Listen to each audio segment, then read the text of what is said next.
Olá pessoal, mais uma videoaula, agora falando sobre o shunt porto-sistêmico. Esse tema é visto como um grande desafio na medicina veterinária e inclusive nas diferentes esferas da medicina veterinária, tanto na clínica médica quanto na cirurgia, esse tema é visto como um grande desafio. E parte desse desafio, ao ser dividido, ele é combatido, vamos dizer, ele é vencido através do conhecimento anatômico, que é pouco usual de ser discutido.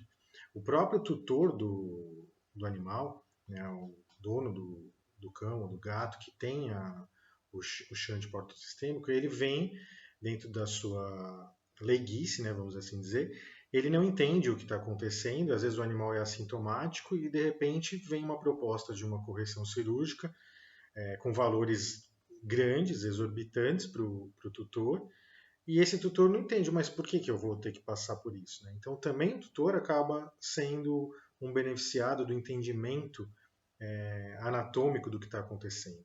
Então eu sempre sugiro para os alunos que eles expliquem para o tutor de uma forma quase lúdica como funciona a circulação e o que está acontecendo e quais são os benefícios da cirurgia e inclusive falando dos riscos dessa cirurgia, não só no transcirúrgico como nos efeitos que de repente pode gerar um certo insucesso. Então, tanto para o clínico como para o cirurgião e para o tutor, passa a ser um benefício conhecer a anatomia vascular e principalmente a hemodinâmica e como tudo funciona no organismo.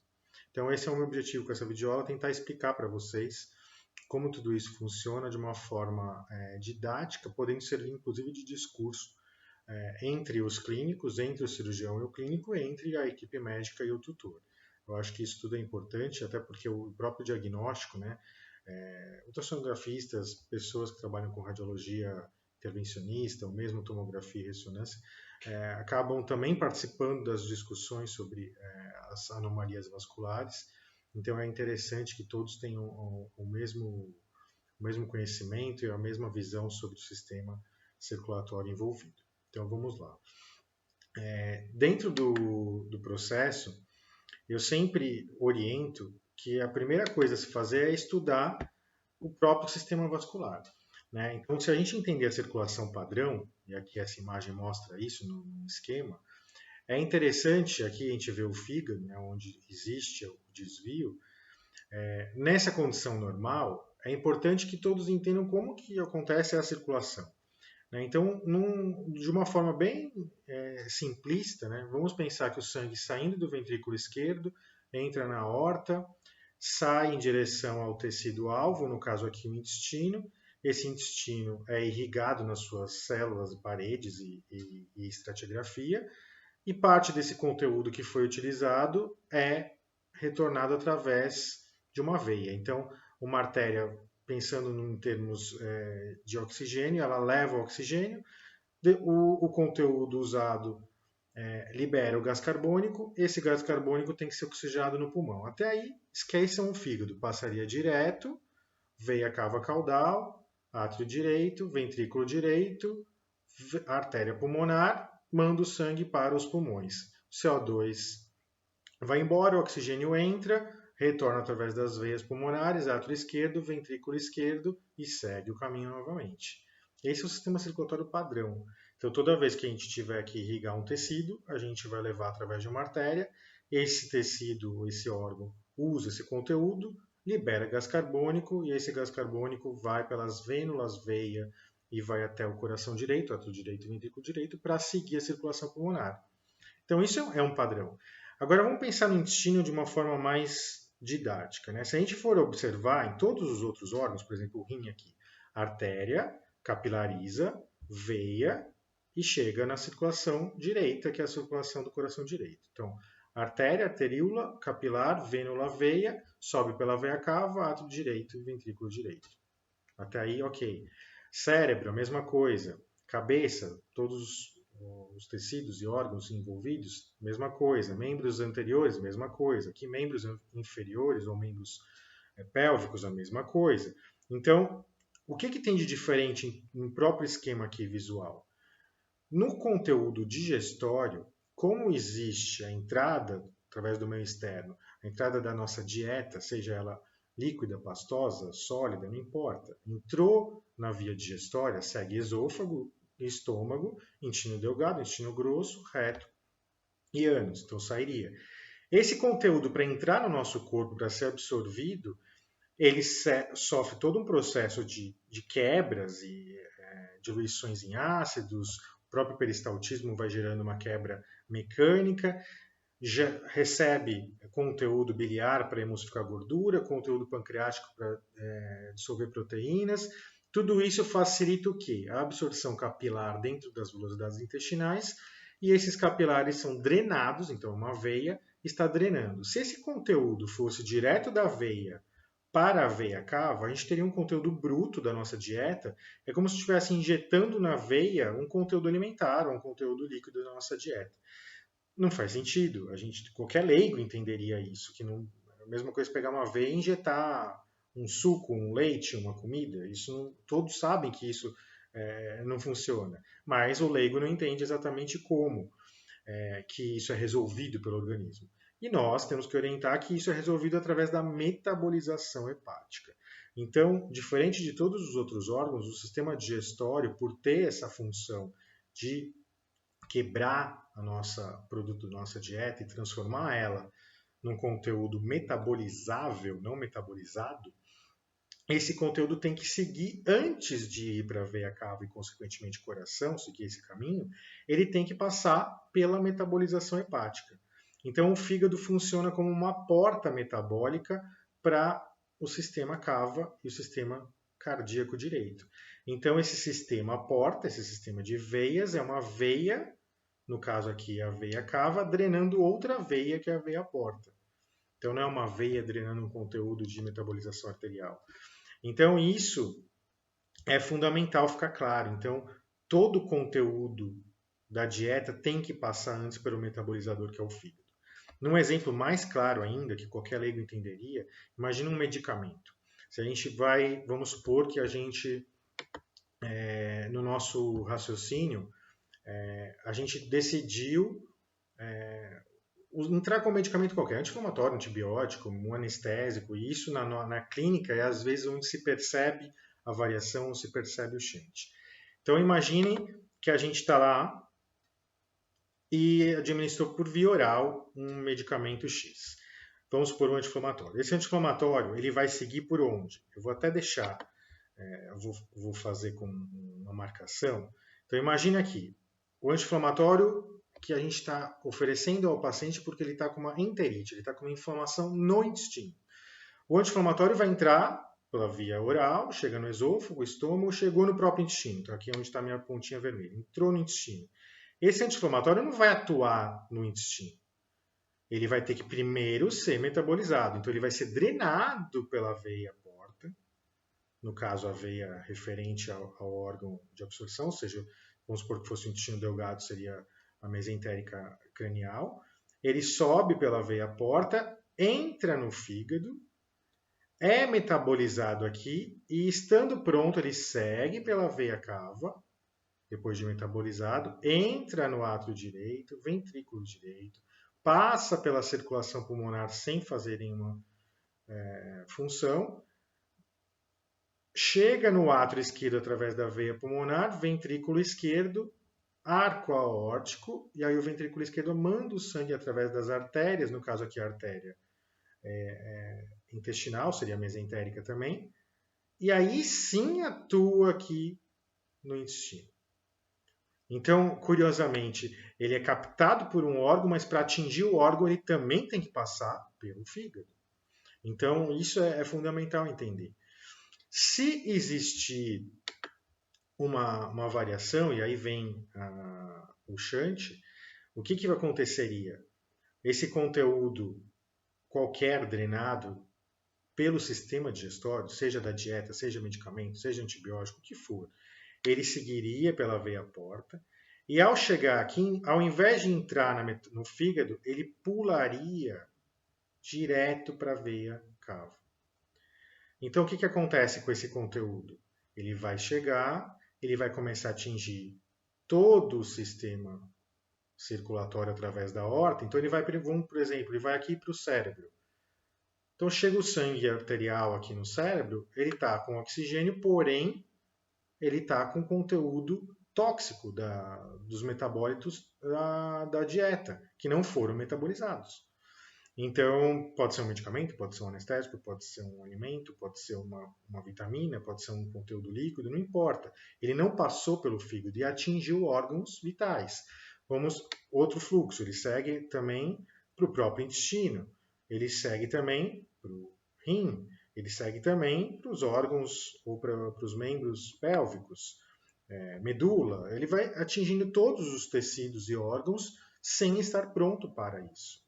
Então, não só ele não é potencializado através da metabolização, como ele também se torna um problema, né? Pode gerar uma lesão renal, pode gerar uma lesão cerebral, e aí começa aqueles quadros de vômito, convulsão, sangue na urina, insuficiência renal, o sistema vai entrando em colapso porque o conteúdo que era para ser bom da dieta, ele não é preparado no fígado por ele ter pulado direto para a veia cava.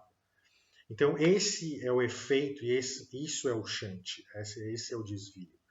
Então, como é que a gente imagina isso numa condição normal? E aí é importante entender o que era o normal. Quando a gente vem aqui para um esquema hepático, a gente consegue ver todo aqui o trajeto da veia porta e reparem quais são os vasos que drenam para ela. Esses vasos não vão para a cava, eles vão para o fígado para depois ir para a cava. E lá dentro do fígado tem todo um sistema de metabolização e aí a partir disso vai para a veia cava. Então esse sistema como que é internamente? Repare aqui um esqueleto vascular do fígado. Isso é um fígado de cão. Repare aqui os lobos, né? A gente tem o lateral direito, medial direito, quadrado, medial esquerdo e lateral esquerdo. A gente pensa aqui a artéria hepática, a veia porta, elas se distribuem lá dentro. Então, o que uma faz de diferente da outra? A artéria hepática ela tem a função de levar um sangue oxigenado ou até nutritivo, para nutrir o tecido hepático, as células hepáticas, os hepatócitos e todo o conteúdo celular. A veia porta tem outra função, ela também traz um sangue com conteúdo com leve oxigenação, mas o principal dela, a função dela é trazer o conteúdo da dieta para dentro do fígado para ser metabolizado. Ambos esses vasos, tanto a veia porta quanto a artéria hepática, elas se distribuem nesse aspecto, né, totalmente complexo, dando inclusive a forma para o fígado, que é por isso que eu chamo de esqueleto vascular. Numa condição microscópica, se a gente for observar, existe uma tríade, né, onde a gente tem o ramo da artéria hepática, o ramo da veia porta e os canais biliares, que também fazem parte do processo. Agora, reparem na veia, que era a nossa sequência. Né? A veia porta, imagine o conteúdo que veio para cá. Ó. Ele entrou através lá dos vasos que vieram do intestino e do baço, segue por um trajeto sinuoso, que são os sinusóides hepáticos, e entra numa veia central, e dessa veia central segue para ser drenado para a veia cava. Nesse aspecto sinusoide, reparem que são vários, né? Aqui a gente tem todo o contexto do fígado, né? Funcional do fígado.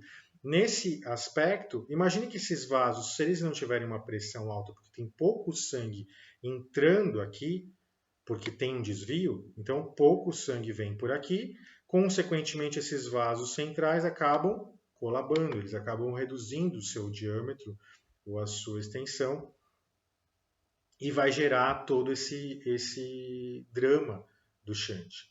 Que o grande drama é tornar o fígado afuncional, ele sem fluxo sanguíneo dentro dele, porque está tendo um desvio. Isso o fígado ele vai reduzindo em volume e também vai fazendo com que os vasos fiquem com uma espécie de colabamento. Quando a gente pensa em retornar o fluxo para o fígado, esse fígado precisa ser preparado para receber a pressão normal, porque ele não está acostumado com isso. E esse é o grande desafio, por isso que a gente tem que seguir nesse raciocínio. Agora vamos pensar aqui nessa imagem onde a gente consegue ver, né, toda a drenagem. Então, essa circulação que acaba tendo essa relação enterohepática, né, do conteúdo intestinal indo para dentro do fígado, essa circulação no shunt ela pode ser anulada. Então vamos novamente fazer o raciocínio. Imagina que alguma coisa tem absorção no colo descendente. Esse conteúdo de absorção ele seguiria, e aí quando ele chega aqui, ao invés de entrar no fígado, ele desvia para a veia cava aqui. Se ele fizer esse desvio, ele seguiria aqui, eu vou fazer aqui a passagem direto e vai direto para o coração. Então ele pulou o fígado, ele pulou essa entrada através desse desvio, e aqui a gente consideraria um shunt porto-caval. Esse shunt poderia ser também vindo do baço. Esse conteúdo veio do baço, e aqui no baço existe um desvio direto para a cava, que vai seguir em direção ao coração. Então aí é um espleno-cavo. E assim vai, a gente pode ter diferentes pontos de formação. A grande questão é o que acontece com esses diferentes órgãos, né? Todos eles têm uma função específica. Então o intestino delgado tem uma função, por exemplo, no clássico, né? O intestino delgado com absorção de proteínas e certas vitaminas, o intestino grosso com absorção de líquidos, né, da parte de bicarbonato e tudo mais. Então, tudo isso pode ter variação dependendo do ponto que é o desvio. E um órgão que é importante é o baço, porque o baço, diferente de todos os outros, estômago, intestino, esse órgão que drena para o sistema porta é o único que tem variação de volume. Então ele tem uma capacidade de aumento de leito vascular e de diminuição de leito por contração.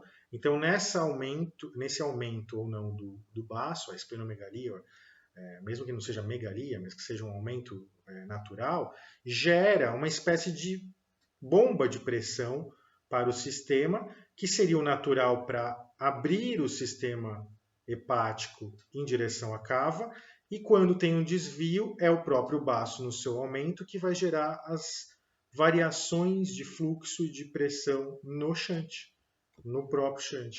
Então o baço acaba, na sua regulagem, vamos dizer assim, ele que vai tornar um animal mais ou menos sintomático de acordo com o que está acontecendo com ele, porque ele é um grande regulador de pressão, diferente do resto do conteúdo. Outra variação sintomática é no conteúdo da dieta, dependendo do que foi dado na dieta, ou mesmo do que medicamentos que esse animal possa ter tomado, isso vai ter uma grande influência na sintomatologia, porque a qualidade do conteúdo que está passando aqui pelo shunt e indo direto para o coração vai influir nos sintomas. Então isso também é óbvio. Então, resumindo, ou é o conteúdo da dieta ou é a variação de pressão esplênica que vai gerar alterações abruptas nos sintomas ou mesmo nas ações do desvio. Isso visto, a gente vai para um modelo mais esquemático, e aqui seria uma condição normal, né? O sangue passa pelo fígado, faz toda a metabolização e aí sim vai para a veia cava. Se for num shunt, a diferença passa a ser que esse conteúdo ele sobe, seja daqui, ou seja do baço, ou mesmo da mesentérica. Todo esse conteúdo que está vindo aqui desvia para cá. E aí sim ele vai seguir, ele vai passar e vai direto para o coração. Então ele não usa o sistema circulatório hepático e, consequentemente, ele não metaboliza. Aí qual que seria o raciocínio tradicional, né, de imediato? Se há uma anomalia, eu vou ligar essa anomalia. Então a gente pensaria, de repente, vamos fazer uma ligadura vou pôr aqui em verde, a gente vai fazer uma ligadura do shunt, certo? Então ligou aqui o shunt, um cirurgião entrou lá e fez a ligadura. O que aconteceria a partir disso? Agora, a pressão do desvio viria numa outra condição. Essa pressão seguiria, tentaria passar pelo shunt, não vai conseguir, e ela vai agora em direção ao fígado. Então segue em direção ao fígado. Ah, mas é isso que a gente quer. Só que qual que é o problema? Esse sistema todo aqui que eu vou circular, tanto do lado direito quanto do lado esquerdo, eles estavam praticamente colabados. Então, quando você joga aquele conteúdo, inclusive do baço, com toda a força que antes era desviada para a cava, olha o tamanho da cava, olha o calibre da cava, ela aguentaria uma grande pressão.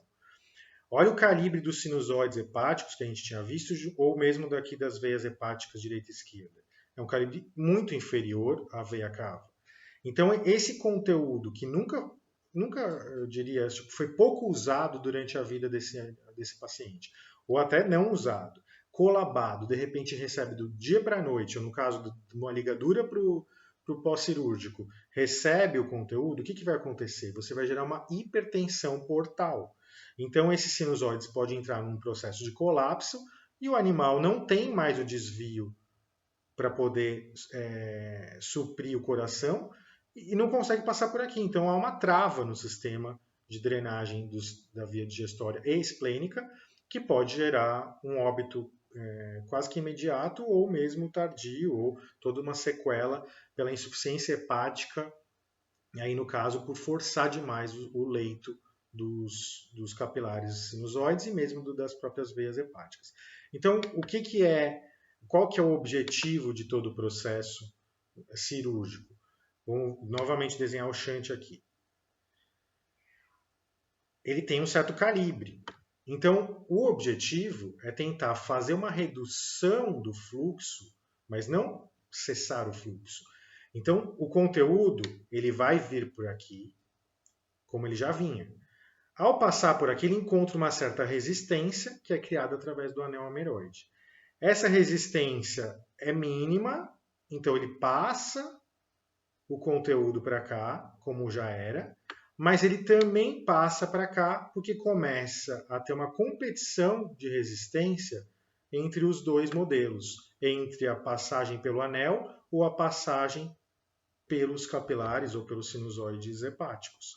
A partir do momento que começa a ficar mais fácil ir pelo caminho original, que seria pelo fígado, esse anel também vai, ao mesmo tempo, aumentando de volume interno, ele vai fechando e ocluindo o vaso de forma gradual. Então, dá tempo dos sinusoides, das veias hepáticas se adaptarem à pressão, dá tempo do próprio sistema sanguíneo como um todo regular essa hemodinâmica como algo padronizado, e aí sim o shunt pode ser totalmente ocluído, e aí o fluxo passa a ser natural, só pelas veias hepáticas, e consequentemente o sistema porta está restabelecido, passando por todo o sistema, tanto direito quanto esquerdo, e seguindo em direção ao coração, agora metabolizado. Esse é o objetivo. A posição do shunt passa a ser um desafio para o cirurgião, porque quando ele é no hilo hepático, ele ainda é extra-hepático. Quando ele for intra-hepático, como esse caso aqui, aí existem as cirurgias endovasculares, que são as mais indicadas, porque você entrar no fígado e operar é muito arriscado. Então você faz uma cirurgia endovascular, onde se coloca algo para obstruir o shunt intra-hepático. O raciocínio é o mesmo. Aqui tem uma outra imagem mostrando isso. Então a veia porta, ao invés de seguir para os lobos hepáticos, ela pula direto para a veia cava, mesmo dentro do fígado. Então esse é um shunt intrahepático. Aqui um extrahepático vou mostrar o caminho, né? Ele segue pelo conteúdo e ele vai e desvia. Ao invés de seguir, olha como a veia porta no desenho, no esquema, ela está com um calibre muito menor do que o do próprio shunt. Porque o shunt acaba sendo a via de preferência, então ele vai acabando tendo um diâmetro semelhante ao da própria cava. E a veia porta vai reduzindo de volume. Se a veia porta tem esse volume, imagina as veias intrahepáticas.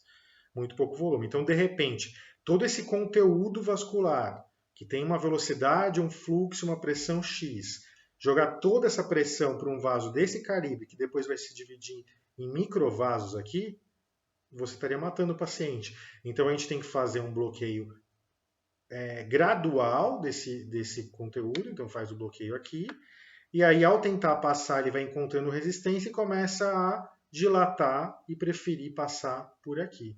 E aí passando por aqui ele faz a metabolização, segue pela veia cava e vai para o coração. Então esse é o grande segredo, é você criar uma resistência, mas não tirar a opção. de fazer essa passagem. Então ele continua passando, mas cada vez mais esse anel vai aumentando de volume e vai gerando uma obstrução a ponto que esse vaso que está aqui, ele passa a dilatar mais.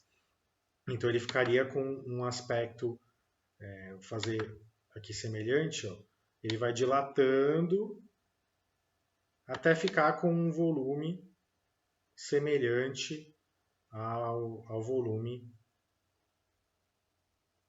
da veia original e da própria veia cava.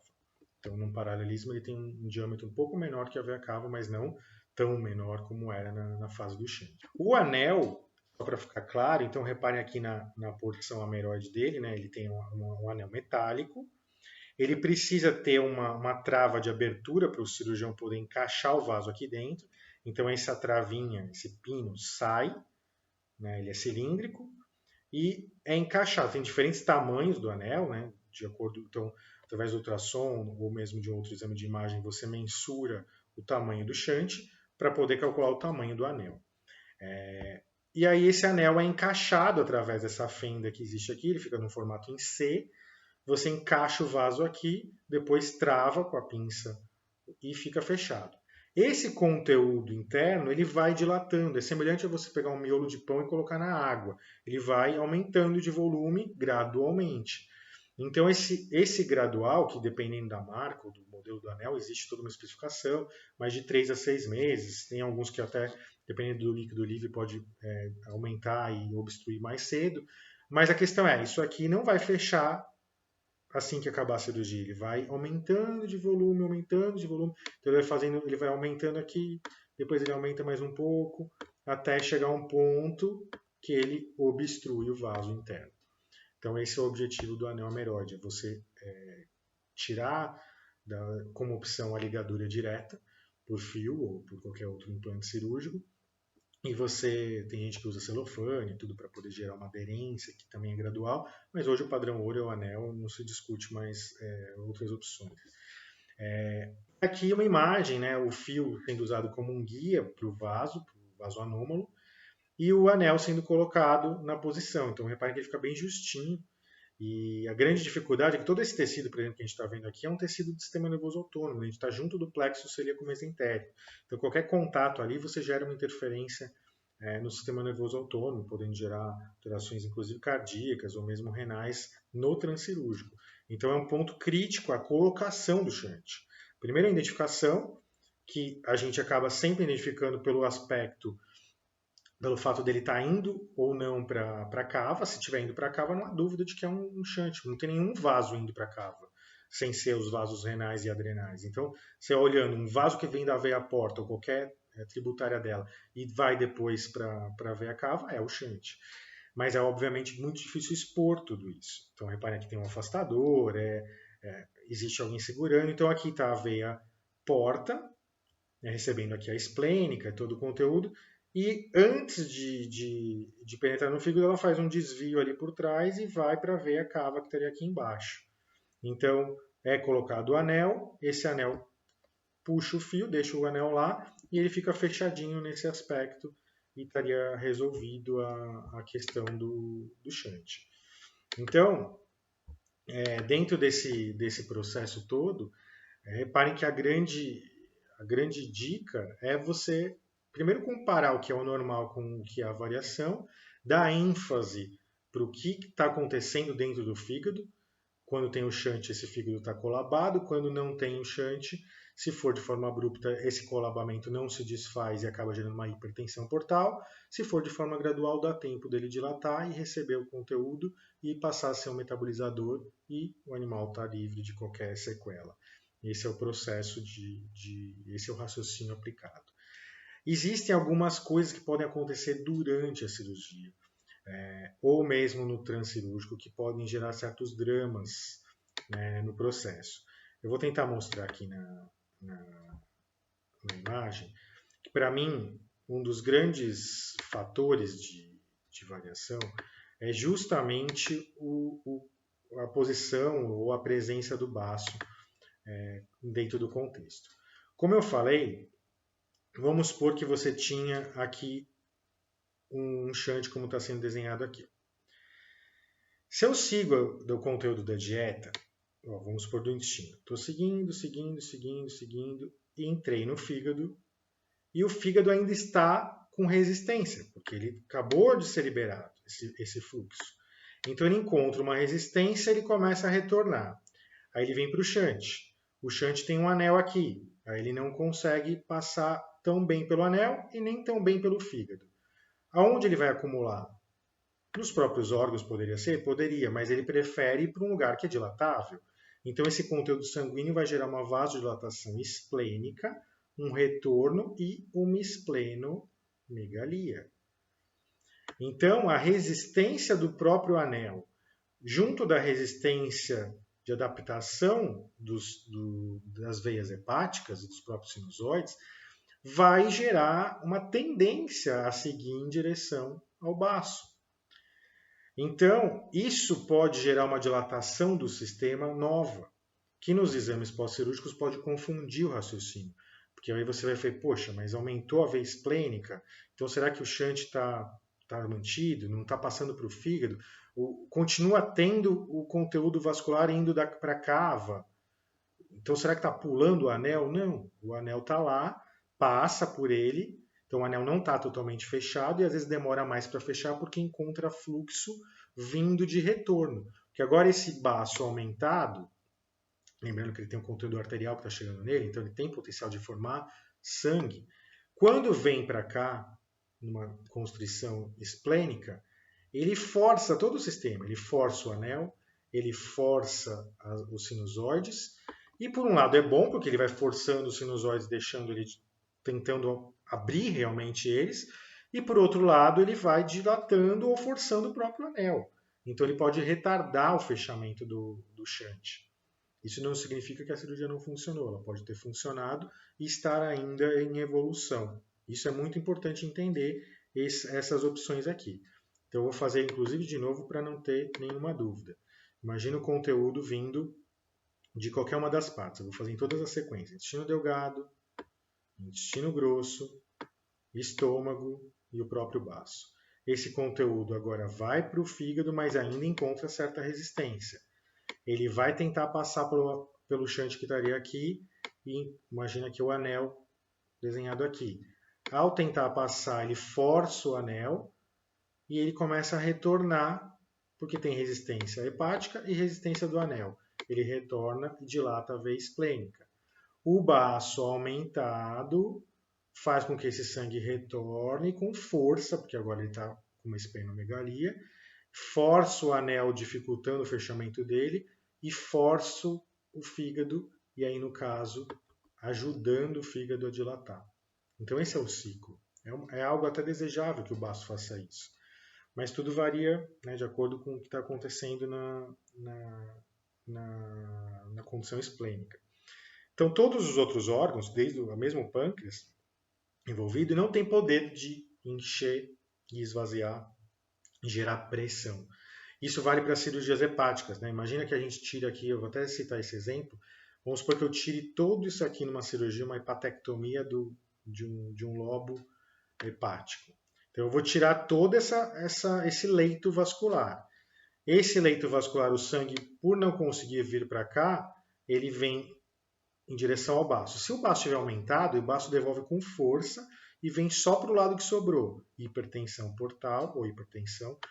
Os sinusoides são forçados ao extremo, não gera metabolização e você tem todo um quadro que pode ser até fatal, né, numa hepatectomia total, se a gente não observar a condição esplênica. Então, às vezes na anestesia está com a CEPRAM e o animal dilatou demais e pode aumentar ainda mais essa condição. Então, esses seriam a dica, assim, né, que eu chamo de dramatização anatômica. Né? Vou fazer uma dramatização. Isso pode acontecer? Pode. É explicável, como eu acabei de fazer, anatomicamente. Não que vá acontecer, mas é possível essa variação dentro do processo. E para terminar, aí numa condição mais detalhista, né, é importante entender dentro do processo como funciona esse sistema de formação da veia porta. Né? Então, ela tem um padrão.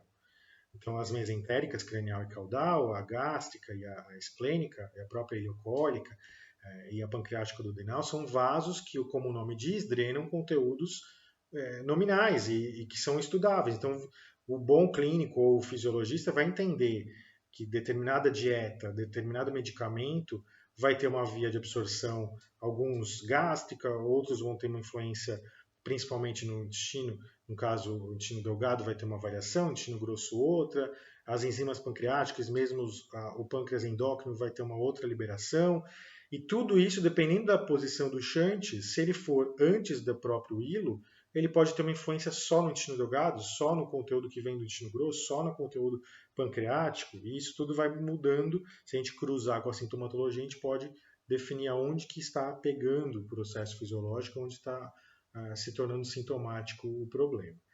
Para o cirurgião, é importante entender algumas condições mais, principalmente essa do baço que eu citei, e aí tem um outro detalhe, né? Se a gente pensar, aqui olhando na minha mão, reparem que se a gente fosse seguir, teria veia esplênica, aqui o shunt, né?